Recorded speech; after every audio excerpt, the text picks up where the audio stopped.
नमस्कार दोस्तों, आपका स्वागत है आपके ही YouTube चैनल एलपी पर।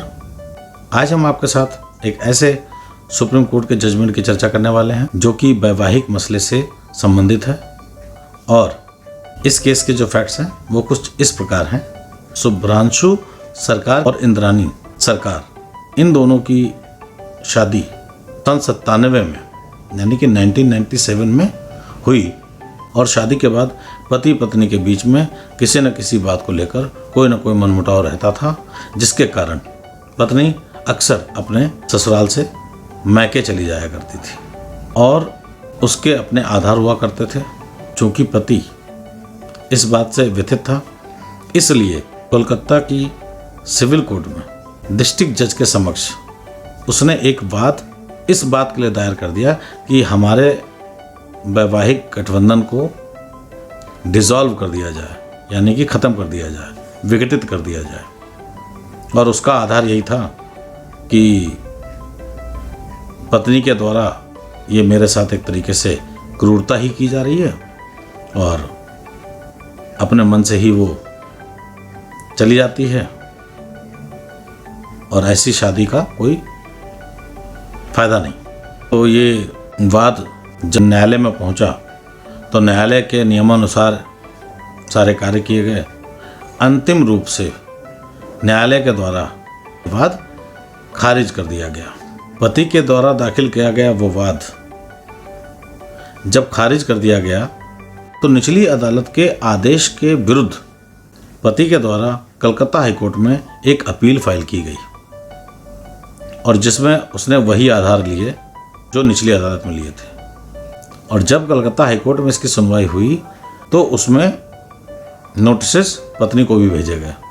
हालांकि न्यायालय में पत्नी की तरफ से कोई उपस्थिति दर्ज नहीं की गई, लेकिन फिर भी न्यायालय ने जो पति के द्वारा अपील फाइल की गई थी इसे खारिज कर दिया और निचली अदालत के द्वारा दिए गए जजमेंट को सही ठहराया। और उन्होंने भी ये माना कि पति के द्वारा उसके कथन जो किए गए हैं पत्नी के खिलाफ वो साबित नहीं होते हैं। तो अब पति के पास केवल माननीय उच्चतम न्यायालय का दरवाजा ही बचा हुआ था और माननीय उच्चतम न्यायालय के समक्ष सिविल अपीलेट जुरिडिक्शन में उसके द्वारा अपील की गई। और उस अपील को जब माननीय उच्चतम न्यायालय ने सुना, उसमें सबसे पहले तो पत्नी को भी नोटिस किया, वो भी आई।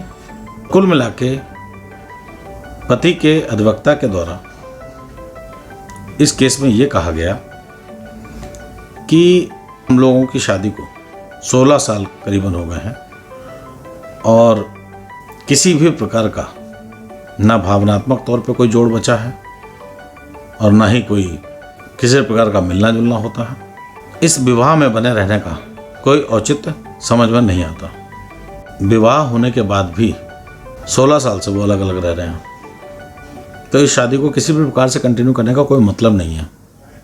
तो इसे न्यायालय को डिसॉल्व कर देना चाहिए, विघटित कर देना चाहिए, ताकि दोनों पार्टी अपनी अपनी स्वतंत्र जीवन जिए, जिसको जो करना है वो करे। पत्नी के द्वारा इस शादी को ख़त्म करने के लिए अनिच्छा जाहिर की गई।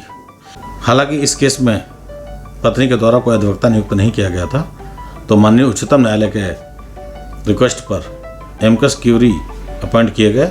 उनके द्वारा ये कहा गया कि इस शादी को विघटित करने में महिला इच्छुक नहीं है। उसके पास एक बेटा है जो गंभीर बीमारियों से परेशान है, तो ऐसे में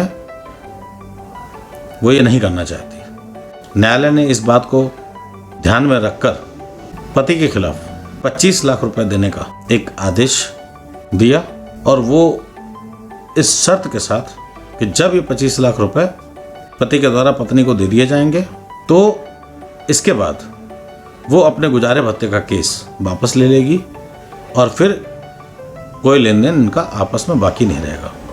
पति को कह दिया कि 8 हफ्ते के भीतर ये रकम पत्नी को मुहैया करा दी जाए, ताकि वो आपके खिलाफ जो गुजारा भत्ता का केस चल रहा है उसे वापस ले सके।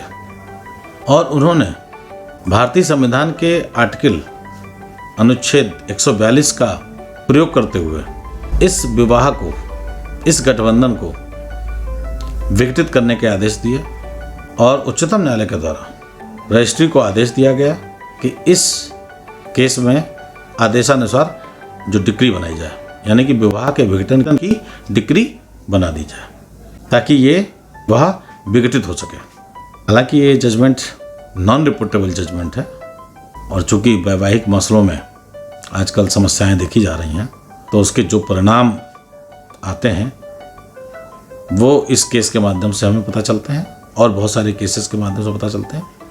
और इसमें जो आधार लिया गया था, कई अन्य केसेस का आधार लिया गया था जिसमें कि इसी तरह की परिस्थितियां थीं और इन परिस्थितियों को देखते हुए ही न्यायालय ने पहले भी मामलों में विवाह को विघटित किया था।